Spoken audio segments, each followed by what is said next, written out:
Once again, good evening to all our beloved brothers and sisters who are listening and viewing this program. And to continue, let us read 1 SR 127. It says, "It could be explained that this brings us to the opening of the seventh seal of Revelation 8 verse 1. The church on the seventh step under the seventh seal and in the seventh trumpet. Therefore, let us focus our attention to that church under the seventh step, under the seventh seal, and under the seventh trumpet, according to this reading. Now, since the seventh seal, according to 2 SR 202, is the very last, and it must concern the living. Therefore, in that statement in 2 SR 202, that the seventh seal, being the very last, must concern the living, and since the seventh seal is also a sealing period, according to that reading, 2 SR 202,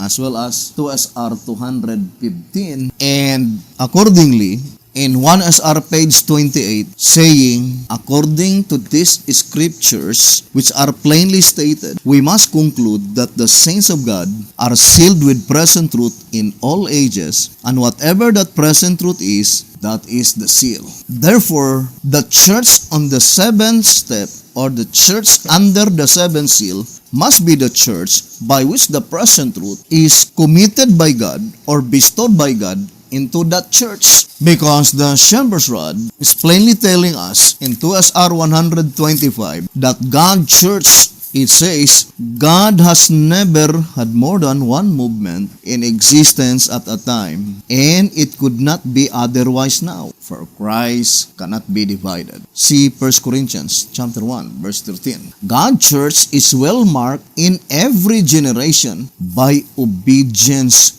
to present truth. So this reading can be easily understood that one way to immediately recognize the last church in the New Testament succession, the 11th hour church, as stated in White House Recruiter, page 33. The 11th hour church must be the church by which the present truth under the seventh seal is bestowed upon that church, because that is the church under the seventh seal. And God's church in all generations, or in every generation, is well marked by obedience to present truth. Now, the Shepherd's Rod plainly told us in 2TG number 29, saying that present truth is committed by God to an individual. So let us read it. Says 2TG 29:7, since present truth committed to an individual, so the present truth is committed by God to whom He will choose, by which such present truth will be entrusted by God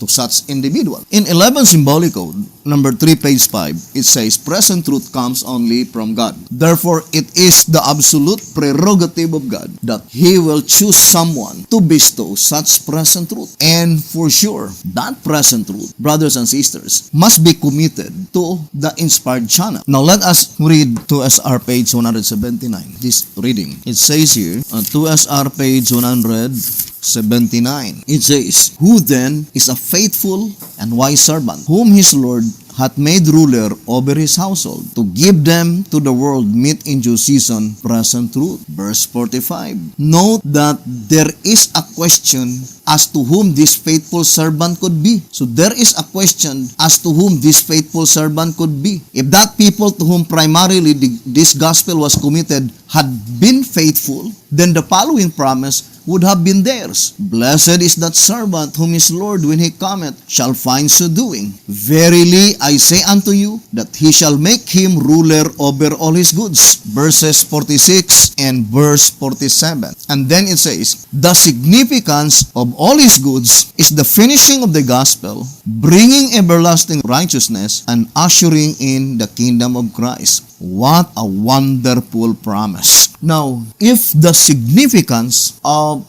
that promise to make him ruler over all his goods is first, the finishing of the gospel, and second, bringing everlasting righteousness, and third, ushering in the kingdom of Christ. If that servant had been faithful, that promise would be bestowed unto them. Now, for sure, to repeat again, brothers and sisters, God will not contradict His own words. Concerning the leadership of the Seventh-day Adventist Church, it was already recorded in the Bible that such leadership had not been given the privilege to finish the work, according to 2TG 15, page 6. Now, to repeat again, the only group of people by which unto them was committed such promise, that if they will be faithful, this promise will be given to them, that they will be the one to finish the gospel work, and then to bring everlasting righteousness, and to usher in the kingdom of Christ. And whether you will accept it or not, the reality is that the servant mentioned here is applied to the this day organizations. Now, I would like to focus first in answerer number 1 on page 33. Let us read the statement. Answerer number 1 from page 32 to page 33. But later, to the Laodicean leadership, angel, he makes an even more drastic decree and unconditional, unequivocal, sharp and final statement that he will spew them out, thus bringing the Laodicean church government to an abrupt and cataclysmic climax. At this very time, then the church is to undergo a thorough house cleaning, a change of administration and organization, even as anciently the kingdom was rent from Saul and given to David. 1 Samuel chapter 15 verse 28. And just as David, the 8th son of Jesse, was not chosen until the succession of his 7 brothers had one by one passed in review, so the house of David. Zechariah 12 verse 8. Testimonies volume 5 page 81. The church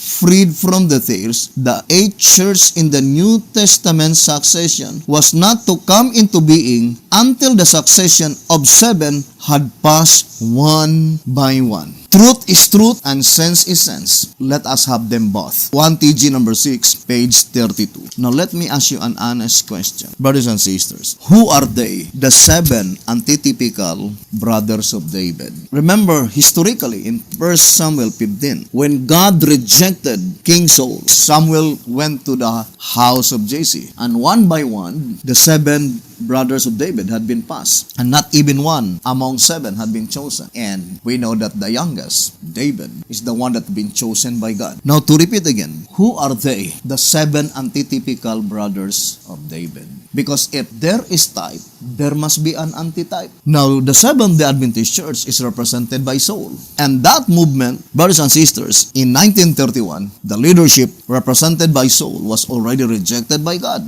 Now, here in track number 8, let us read the statement. Page 47 and page 48 in track number 8. Why David a type? Inevitably, because he is the only one who perfectly fits the antitype. So David is the only one that perfectly fits the antitype. The leadership in the time of the loud cry of the 3rd angel's message. It says the leadership in the time of the loud cry of the 3rd angel's message. This being so, then it necessarily follows that Saul, the first king who reigned over Israel and who was largely responsible for the early experience of David's life, is a type of the church leadership in the period preceding the loud cry. And it is also corroborating to the statement in 2 Symbolic Code. Let us read again. 2 Symbolic Code, number 10, page 4. Saying, consequently, the church from 1844 to the close of provision is divided into 2 sections. First, the church before the loud cry.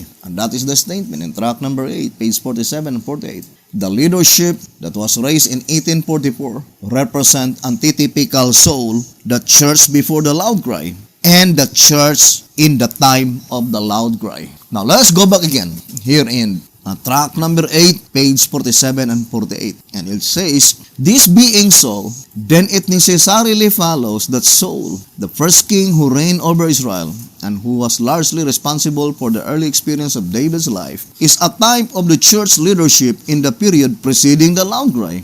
The leadership which was raised up in 1844, and for the sole purpose of gathering the 144,000, the first fruits of the kingdom. In its case, type perfectly matched antitype. So the statement, in its case, type perfectly matched the antitype. So, since it needs to perfectly match the type, the antitype should perfectly match to the type. Now, after God rejected King Saul, there are 7 brothers of David.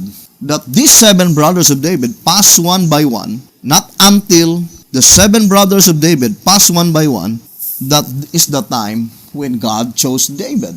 According to the type, the same with the antitype. Now, I would like to read 9 symbolic code, 1 to 12, page 3. But later, to the Laodicean leadership angel, he makes an even more drastic decree and unconditional, unequivocal, sharp, and final statement that he will spew them out, thus bringing the Laodicean church government to an abrupt and cataclysmic climax. At this very time then, the church is to undergo a thorough house cleaning, a change of administration and organization, even as anciently the kingdom was rent from Saul and given to David. 1 Samuel 15:28. And this example from the history of Israel becomes even more impressive when one compares the circumstances surrounding the 7 churches with the selection of David, the 8th son of Jesse, who was completely left out of consideration until his 7 brothers had been tested one by one. 9 symbolic code 1 to 12,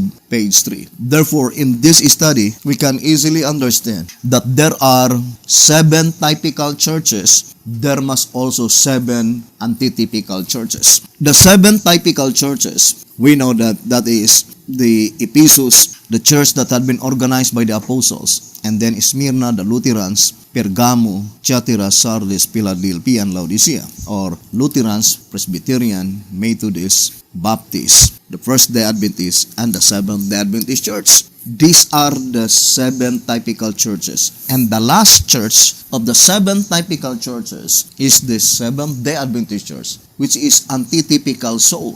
And no one could say that Saul is a brother of David. How could it be if you will say that the 7 antitypical brothers of David is the Ephesus, Lutherans, Presbyterian, Methodist, Baptist, First-day Adventist, and the Seventh-day Adventist, while the Seventh-day Adventist is categorized by the Shepherd's Rod as antitypical Saul? Would you think it perfectly matched to the type? Is Saul is a brother of David? Think it thoroughly. Therefore, brothers and sisters, in this study, whether you will accept it or reject it, the truth will remain the same. Truth is truth, brothers and sisters. You cannot change the fact that the organization that had been raised from 1930 to 1955 must be antitypical Jesse, the father of David. To repeat again, the organization that had been raised by God from 1930 to 1955, that is antitypical Jesse. Therefore, the movements that arose from 1955, brothers and sisters, up to, I would like to give the specific date, and we will prove it later, up to April 12, 2018, are represented by the 7 antitypical brothers of David. 7 indicates completeness, and we can also name them one by one.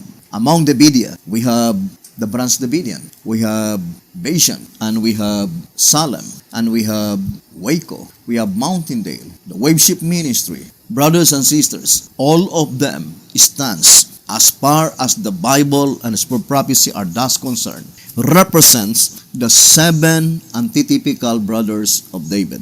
We know historically that when Samuel visited the household of Jesse, David at that time was in the wilderness. Therefore, type and antitype would exactly fit and perfectly match. Now, let us go to another angle, brothers and sisters, in this study. The Shepherd's Rod plainly told us here in 2SR 261, it says here, to John was shown, 2SR 261, to John was shown the true spiritual church of God in all ages in a symbol of a woman. To repeat again, the Shepherd's Rod made it so plain that written words can be easily misconstrued by the devil, but symbols cannot. 2SR 288. Now, if you want to make it certain that that church is the true church of God, you need to study the subject concerning the symbolization of the woman. Because according to this reading,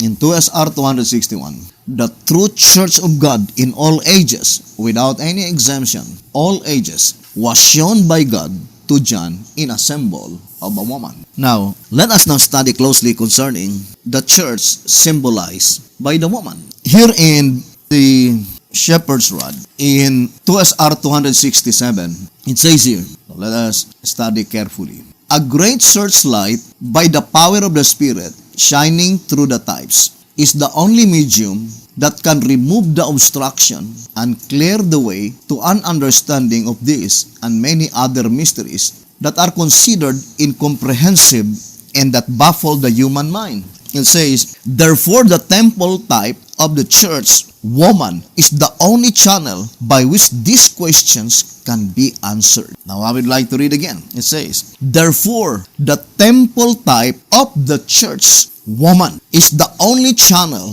by which this question can be answered. The temples and the woman represents the church as a body, or in other words, the symbol of the woman is a revelation of the types, temples, and the temples are symbolical prophecies of the woman, the church. 2SR 267. So here the shepherd's rod is plainly telling us that the symbol of the woman is the revelation of the types, which is represented by the temple. And the temples are symbolical prophecies of the woman, which is the true church of God.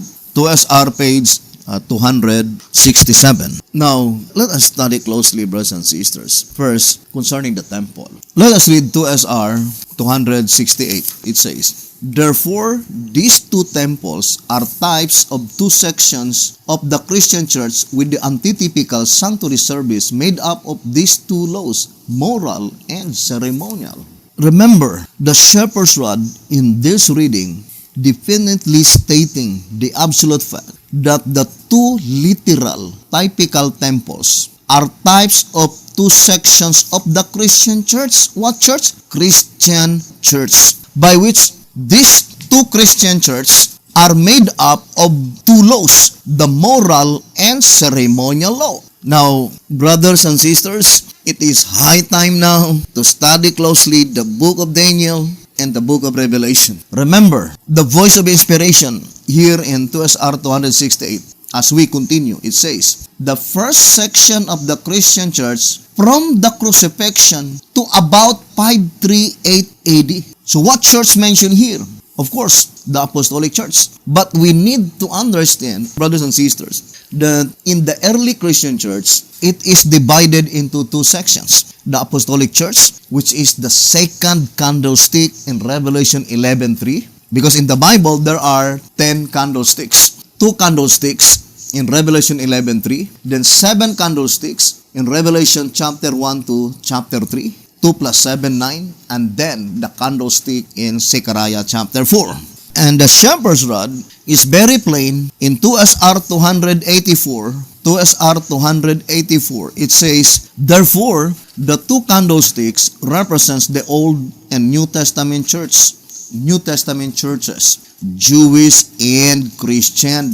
Or in other words, it says, thus we have a candlestick for each of the two sections of God's church while the scriptures were being written. So it points out to the Old Testament. One candlestick and one olive tree to the Jewish church while the Old Testament is being written. One candlestick and one olive tree for the apostles while the New Testament is being written. And then 7 candlesticks in Revelation chapter 1, chapter 2, and chapter 3. Now to repeat again, the antitypical spiritual temple, brothers and sisters, to repeat again, there are only 2 literal typical temple. First, the Temple of Solomon, which was built in Mount Moriah. And the second literal temple is the temple that was built by Zerubbabel, Zechariah, Haggai, Nehemiah, Ezra, and with all others. But in the antitype, in its antitypical fulfillment, there are 2 candlesticks. The first antitypical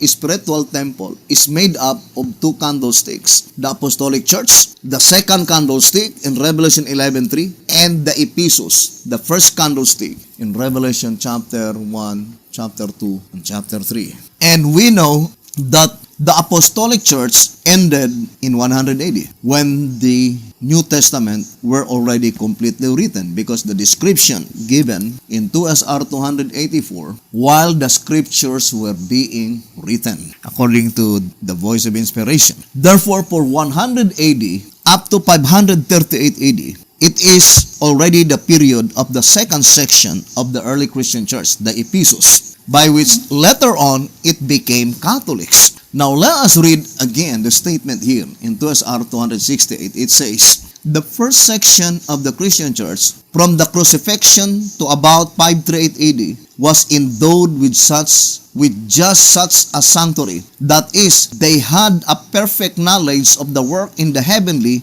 to that time, and their faith corresponded with its service. It says that their faith corresponded with its service. What service? The service, sanctuary services. And it is called the sanctuary truth. Now, let us view first the first section of the early Christian church as the antitypical spiritual temple. The shepherd's rod declared clearly in 2TG number 6. Let us read the statement. It says here in page 20 and page 21. From these verses, that is concerning Hosea chapter 2. And we know that Hosea chapter 2, according to 2TG number 6, page 17, it says, continuing with the same family illustration and pointing to the Christian era, the Lord commends. Hosea 2 verse 1. Therefore, Hosea 2 verse 1 found its fulfillment in the Christian era. And the Christian era commenced on 31 AD, as illustrated in track number 2, page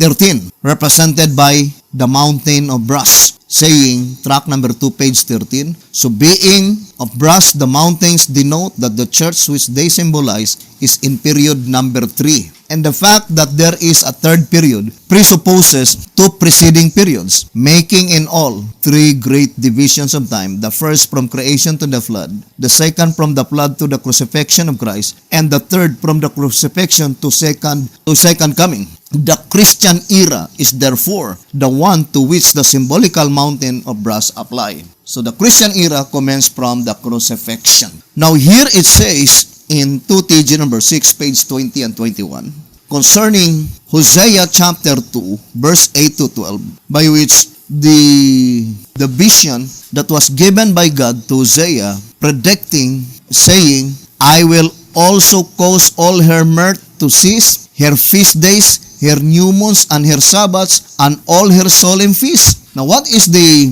explanation given by the shepherd's rod here in 2TG number 6, page 20 and 21? From these verses, we see that it was just such a departure from God that caused the church in her early Christian era to lose her path and all her possessions, including her feast days, her new moons, her Sabbaths, and all her solemn feasts. And it says, this is exactly what happened when the dark ages of religion began. So the voice of inspiration, the fulfillment of this prediction in Hosea is found its fulfillment in 538 AD when the dark ages of religion began. The same statement here in 2SR page 268. Now let us go back again to 2SR page 268. It says, but in 538 AD, the faith of this divine administration was thrown out from the church, or as Daniel puts it, trodden underfoot, Daniel 8:13, and substituted by a pagan priesthood with pagan ceremonial and moral laws, or papal service and Sunday worship. Therefore, as the first temple typified the first section of the early Christian church with faith in a true sanctuary service, just so the second temple